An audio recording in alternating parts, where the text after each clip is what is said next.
Bisa bayangin nggak? Ada pohon cemara yang yang dihiasi sama pita bergambar mawar. Cemara mawar. Oke, iya kan saja. Ini buku.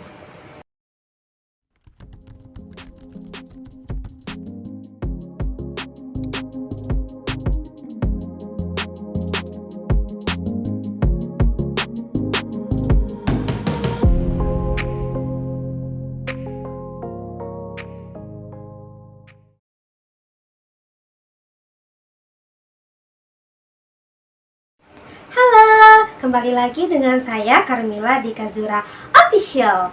Jadi kali ini saya akan menceritakan hal yang lebih berbeda dari sebelum-sebelumnya. Tada!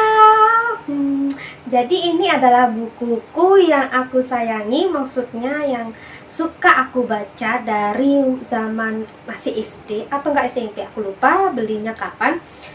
Pokoknya ini adalah cerita-cerita dari mancanegara atau seluruh dunia, yaitu sekitar 366 kisah-kisah dari mancanegara yang dirangkum menjadi satu.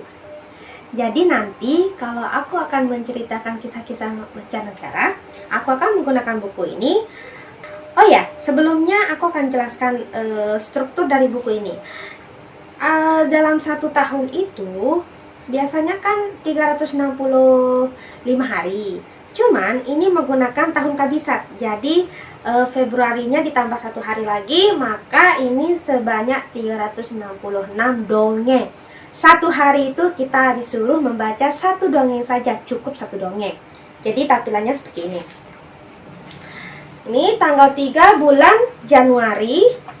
Nih, tanggal 3 bulan Januari, 4 Januari, 5 Januari. Nih, sampai seterusnya. Dongengnya sependek-pendek ini saja untuk setiap harinya. Tapi, setiap awal bulan akan disuguhkan satu dongeng klasik yang sangat terkenal. Tampilannya akan lebih panjang. Misalkan ini. Dongeng bulan ini adalah bulan Januari, yaitu Cinderella. Ini. Jadi tampilannya akan seperti ini, lebih panjang. Dari sini sampai sini aja. Baru nanti tanggal Januari, tanggal 1 Januari maksudnya, mohon maaf, 1 Januari, 2 Januari, seterusnya. Itu lebih pendek-pendek. Jadi untuk kedepannya aku akan cuma bacakan dongeng-dongeng yang lebih panjang ini saja. Kalau yang pendek-pendek begini, tolong tulis di kolom komentar kalau kalian ingin tahu dongeng-dongeng yang disuguhkan setiap harinya. Oke? Terus selanjutnya, karena ini adalah bulan Desember, jadi aku akan mulai dari bulan Desember. Dongeng bulan ini di bulan Desember, judulnya Pohon Natal. Oh iya, di sebelah cover dari setiap bulan awal bulannya itu akan ada daftar isi dari selama satu bulannya itu. Ini lengkap, aku suka banget ini. Misalkan ini, tanggal 1 itu dongengnya adalah Jubah Ajaib. Di sana ada keterangan dongeng dari Norwegia, begitu. Oh ya, ini juga ada tanggal 8 Desember, Manusia dan Serigala. Ini kisah yang dikarang oleh Grimm bersaudara. Kalian pasti yang suka denger dongeng-dongeng klasik pasti tahu Grimm bersaudara, ya kan? Oke, langsung saja aku akan mulai membacakan kalian dongeng Pohon Natal bulan Desember. Bulan Desember, Pohon Natal. Dahulu kala di hutan ada sebuah pohon cemara muda yang satu-satunya berkeinginan untuk tumbuh lebih besar dan tinggi seperti pohon-pohon lainnya. Ia memang tumbuh sedikit demi sedikit, tahun demi tahun. Tetapi ia amat tidak sabaran dan sepertinya pertumbuhannya tidak pernah cukup cepat. Dari waktu ke waktu, pria datang ke hutan dengan dipersenjatai oleh kapak yang berat. Mereka menebang pohon-pohon yang bertumbuh paling tinggi dan megah. Dan kemudian, pohon-pohon itu tumbang ke tanah dengan bunyi gedebuk yang menakutkan. Para pria itu menggergaji dahan dan batang pohon. Dan Kemudian semua kayu itu diangkut ke atas kereta yang panjang. "Kemana mereka membawa kayu itu?" tanya pohon cemara muda itu. Tidak ada seekor binatang pun di hutan yang tahu jawabannya. Tetapi dari waktu ke waktu, salah satu burung layang-layang yang merupakan petualang yang hebat pergi ke seluruh pelosok dunia, membawa kembali berita tentang sebatang pohon cemara yang telah menjadi tiang telegraf atau tiang utama sebuah kapal laut.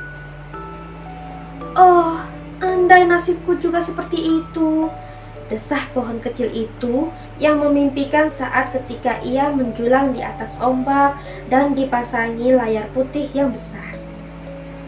Di lain pihak, pohon-pohon cemara lainnya dicabut dari tanah dengan akar yang utuh dan diangkat dengan sangat hati-hati, kemudian diangkut ke kereta yang sudah menunggu tanpa merusak satu pun helainya. Burung gereja yang sering mengintip lewat jendela rumah kembali mengatakan bahwa pohon-pohon itu ditanam kembali di ruang tamu yang indah, lalu diterangi dan dihiasi dengan pita perak, lilin, bola-bola yang mengkilat, permen, dan mainan. "Anak-anak," tutur burung gereja itu. Burung gereja mengatakan bahwa anak-anak tidak lebih gembira dibanding ketika mereka bermain di seputar pohon-pohon yang mengagumkan itu. "Oh, andai nasibku sehebat itu," desah pohon kecil itu lagi.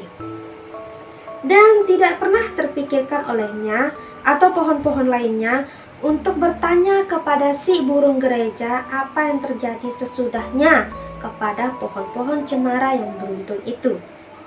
Setahun berlalu dan pohon cemara yang muda itu bertumbuh sedikit lebih tinggi. Para penebang kayu datang dan sekali lagi menebang pohon yang paling tinggi dan kuat. Tetapi sekali lagi, pohon cemara yang muda itu ditinggalkan di hutan, tidak ditebang.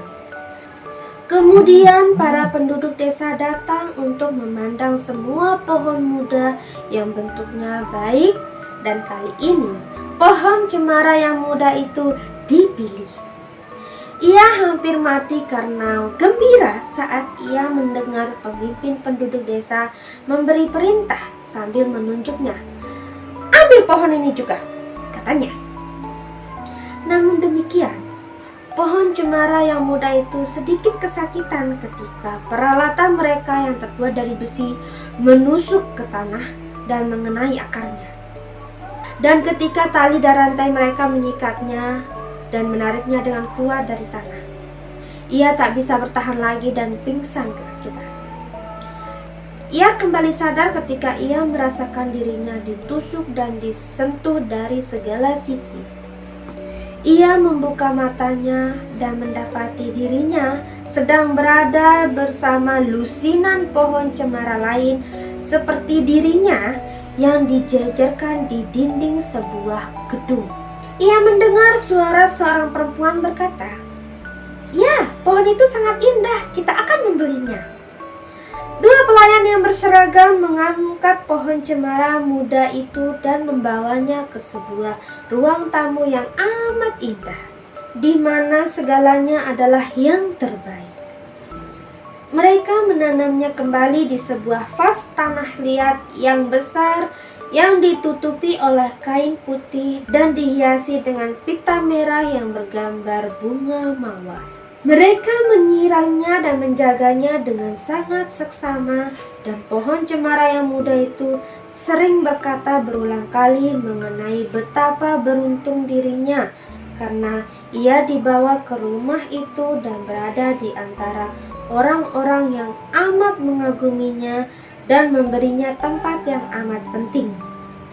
Suatu pagi, sejumlah aktivitas yang luar biasa terjadi di sekitar pohon itu. Para pelayan dan nyonya rumah sendiri membawa kotak-kotak yang besar, dan satu persatu dari mereka mengeluarkan bola kaca dengan berbagai bentuk dan corak, pita dan tali perak, dan sebuah bintang yang dipasang di pucuk pohon. Dan pohon kecil itu yang bisa melihat bayangannya sendiri di cermin di seberang sana, sangat bangga dan penuh sukacita. Ia sadar bahwa pesta jamuan Natal yang terkenal pasti sudah dekat, karena ia pernah mendengar banyak hal tentang Natal dari burung gereja.